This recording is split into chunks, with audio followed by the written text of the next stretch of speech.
Look, just on this question of the weaponry, and you ought to criticize yourselves for laughing so easily at such cheap points.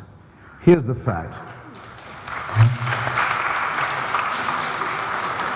Here is the fact. Here is a regime that has used them repeatedly on its own soil and the soil of neighbors, that has a special Department of State for concealment, that nearly defeated the heroic United Nations inspector, a great Swedish socialist, Rolf Ekéus, the founder of the first UNSCOM, in his attempts to discover what the truth of the situation was, and always constituted at least a latent, if not a blatant threat, and was always a permanent threat, if not an imminent one.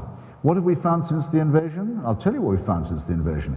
Dr. Mahdi Obeidi, Saddam's chief nuclear scientist, whose book, The Bomb in My Garden, I thoroughly recommend to you, among other things for its portrayal of the life of a scientist under the Ba'ath Party regime, buried in his garden, and we know he's not making this up because he's produced it, along with several yards of instruction manual, the elements of, in fact, the whole constituent of a nuclear centrifuge, the most important element in the creation of a nuclear weapon. He buried it under the orders of Qusay Hussein, one of Saddam's two charming possible successors, if we'd let it run, who was in charge of the concealment program. We have that centrifuge now.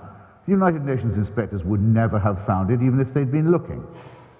We also find the CD account, the whole minutes of a meeting is as late as March 2003, ladies and gentlemen, brothers and sisters, in Damascus, between Saddam Hussein's envoys and those of Kim Jong-il, to buy from North Korea off the shelf the long-range missiles that Iraq was prohibited from making by the sanctions.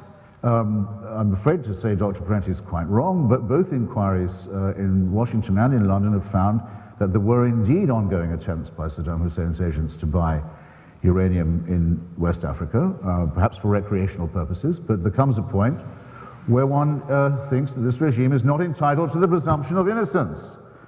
And here's where you have to be responsible. You have to imagine what you might have to do yourself if you were in power and you knew that there was such a regime. Would you say, well, let's give them another chance? Would you say they're entitled to the benefit of any doubt? Remember, at all times there is sniping, quite correctly, from those who say that the warning signs from Afghanistan, a militarily negligible country, were being ignored by the administration. Would anyone have decided to take Saddam Hussein's word for it in this context? The Dwelfer report, the recent UN report on the evacuation of nuclear and yellowcake sites in Iraq show that Iraq was, at the time of its invasion, a functioning WMD state with all the latent potential and all the concealment, all the expertise and all the technique that was needed to revive that program once the sanctions had ceased to operate, which they were ceasing to do. These are plain facts. They're available to anybody, and they're not to be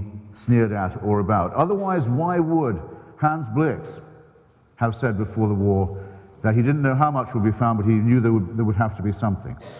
Why would Gerhard Schröder's intelligence have said that Saddam Hussein was anything from 5 to 10 years away? They kept changing the figure, from a functioning thermonuclear weapon. Why would Mr. Chirac, who after all had built Saddam Hussein a nuclear reactor, knowing what he wanted it for, while retaining his veto at the United Nations, have said the same? Why did I have to debate in the 5 months before the war began every night with members of the anti-war movement who said, you can't invade Iraq, their weapons of mass destruction will kill thousands and thousands of our soldiers.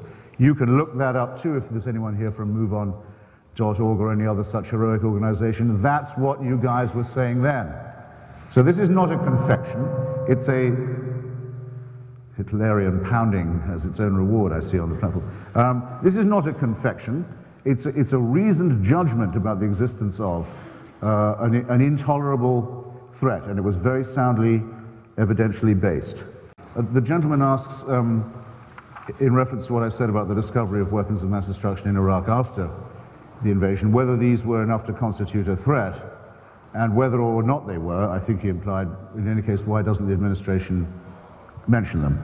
In other words, why are you hearing about this from me if it's true, is the subtext of the question. But I hope that's a fair I hope that's a fair précis. If we all, yeah. Well, it is a good question, and I do know the answer to it. The administration is, despite the relative success of its presentation as a united front on message, line of the day administration, the most riven with internal hatreds and rivalries of any administration, I would say, since the Second World War. There is open hatred and contempt between the State Department and the CIA and the State Department, State and CIA against DOD, Defense. I've never heard in private anything like the sorts of things that they say. They refer to each other as traitors, not as wrong-headed. There's real blood about this, and the main quarrel has been over regime change in Iraq and the determination of the CIA to sabotage it. The short answer to your question is this. If the administration said that Dr. Mehdi Obeidi's book should be read by everybody and they should pay attention to the fact that Uday and Qusay Hussein were able to bury nuclear centrifuges, the next day the CIA would say this had been exaggerated. And the resulting leak would make it worse for the administration than if they'd said nothing at all. So that's why, ladies and gentlemen, comrades and friends, brothers and sisters, your republic is so messed up that the case has to be made by me. I have to volunteer to do what the Bush administration can't do for itself. How do you like that? I don't like it that much, but I'm willing to do it. Because I have an obligation to the truth, and it simply is not true to say that there was no WMD problem in Iraq. Flat out not true, and I can give any of you any time documentary and evidentiary proof of that.